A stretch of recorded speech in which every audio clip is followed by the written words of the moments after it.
So as long as you collaborate, there's no scarcity. Lagi kayong aakit pataas. Ang naririnig ko dito sa Pilipinas, different from Dubai. Laging kapag nag-business, laging scam. On the next episode of Evitalk Podcast Season 3. Let us all welcome Mr. Danny Florendo.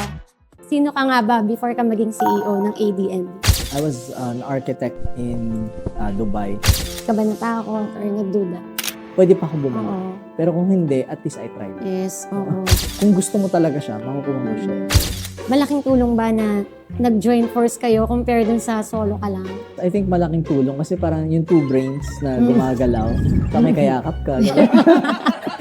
Meron bang malaking potential dito sa industry nyo?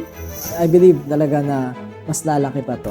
Pag marami ang architects, ibig sabihin mas maraming gaganda na cities. Ano yung pinaka-matinding challenge ninyo na pinagdaanan sa business niyo? Sino kayo magtuturo sa akin nito? Wala naman. So that's why, ginagalingan ko na lang talaga. So as long as you collaborate, there's no scarcity. Lagi kayong aakit pataas. Ang naririnig ko dito sa Pilipinas, different from Dubai. Laging kapag nag-business, laging scam. Bakit naging scam kung nagtitake ka lang ng risk? Hello mga ka-Evi! Huwag kalimutang mag-like at mag-subscribe para lagi kang updated sa aming episode. Dito lang yan sa paboritong tambayan na gustong yumaman.